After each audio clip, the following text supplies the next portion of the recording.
Whatever you're thinking, we thinking.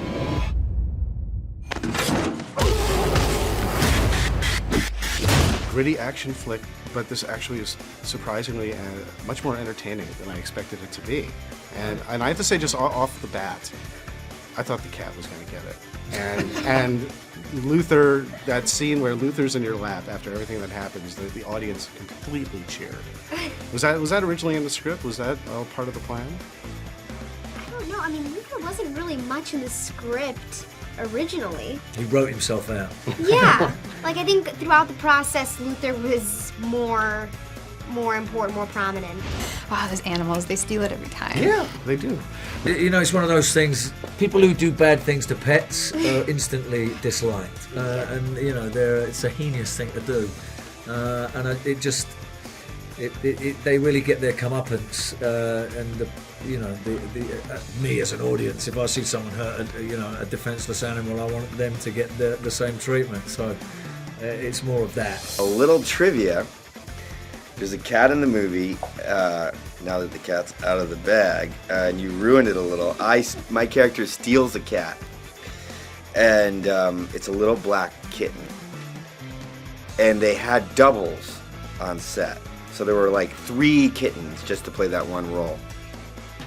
And I ended up adopting two of the kittens. Now, you scared me in this movie, I have to say. You're quite an intimidating force. How was it taking on such a different character than we're used to seeing? It's what drew me to the project. I always look for something challenging and different in my career.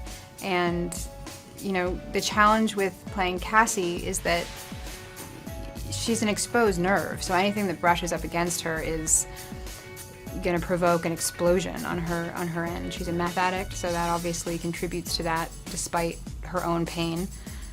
The challenge for me was tapping into her humanity and her dignity as a woman, as a wife, as a sister, so that it wasn't this kind of one-dimensional flashy character, that it became someone that you might know, that you grew up with, that didn't get the life that they wanted, that is just unhappy and has taken the wrong turn. Now, is this, I believe, the first time you played a dad, protective father on screen? Correct, yeah. And how was that experience, and how did he do?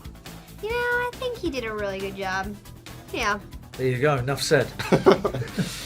Did your paternal instincts kick in? Is this something that stirred some emotions in you in terms of that? I've got a protective nature anyway. I mean, whether it's, I think I've always had that. If anyone that's close to me is in any trouble, I think I'd stick my neck out in a big way. Mm-hmm. So it just gets magnified when you're given, a daughter to take care of. Sure.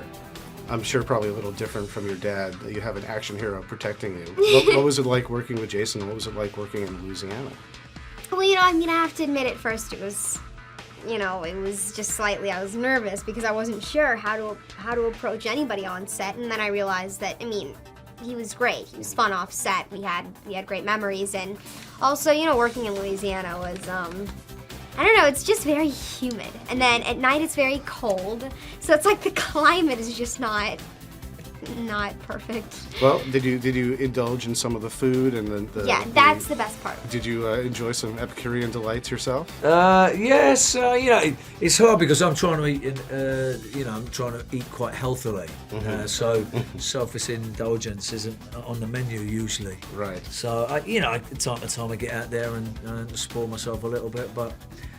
You got to be careful what you eat these days. Did you have a special diet while they're dishing out this amazing food on the set? Nah, I just try and eat what I know is going to be good fuel. That's it.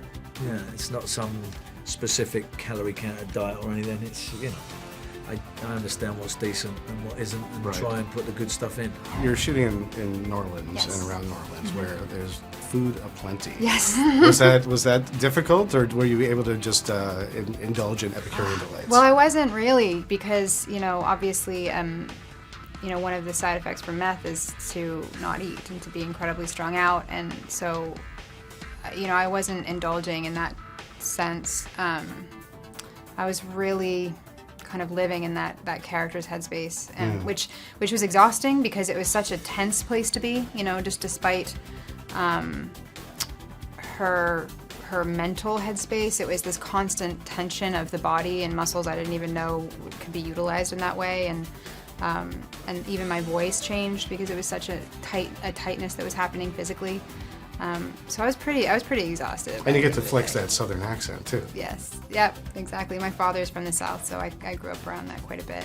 I play a guy named Gator. I make meth, and it takes place in the South, so I figured the accent should come with it.